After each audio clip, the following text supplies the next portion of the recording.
Every woman has a story, and every woman's story matters to God. You better believe that. Okay, so the very first female figure that we're talking about is SHEERAH.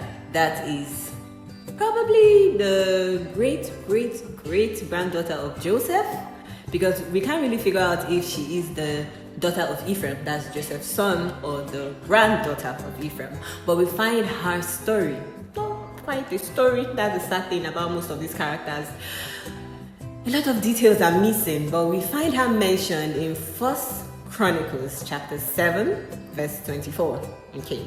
And what's fascinating about SHEERAH is that she's a woman that built 3 cities, and 2 of those cities still stand till this day. A woman.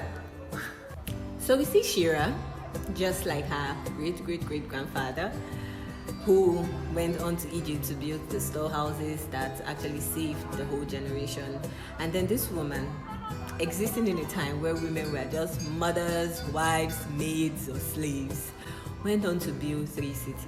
And that tells me that there must have been something special about her to have risen above whatever limitations that existed in the time when she was born. And what's fascinating again is that while SHEERAH went on to do these amazing feats, her father, on the other hand, was having a total meltdown, talking about his house being in despair, that he even named one of his sons, that's Bera, because tragedy has come upon his house. And she rose out of that house that tragedy has come upon and actually built these 3 amazing cities.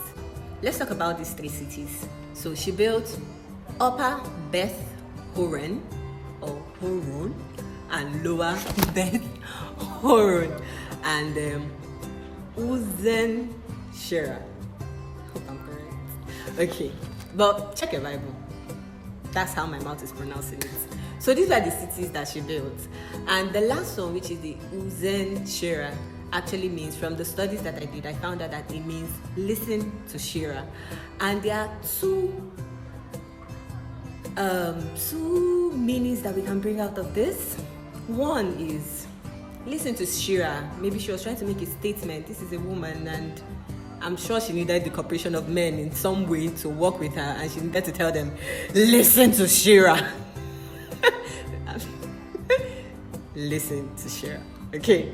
And then the second one could have been a prayer to God, judging from the ways that they used to name cities at that point. Could have been SHEERAH actually praying to God, saying, listen to SHEERAH, listen to me, oh God, come help me with this project that I have embarked on.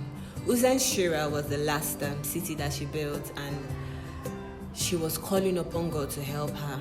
And this is the story. Should we call it a story? This is the highlight of that we have of SHEERAH, and I really honestly wish that these female characters were expounded on a little bit more, but we need to consider the cultural and all the factors that must have existed in the time when the Bible was written and when these women actually existed. And that's it on SHEERAH, the woman who built 3 cities. And there are more characters coming up. What do you think? What do you think about her story? Are you fascinated by it? Are you like me, wishing that there was more resource on her story? But I am honestly inspired by her story, noting that I don't think any other of Joseph's descendants actually went on to do this, and there is no other woman in the Bible that was actually mentioned to have built a city, let alone 3 cities. And so SHEERAH, you're a hidden figure. Generations after, we're still talking about you. What you did was amazing, and we're inspired by your story.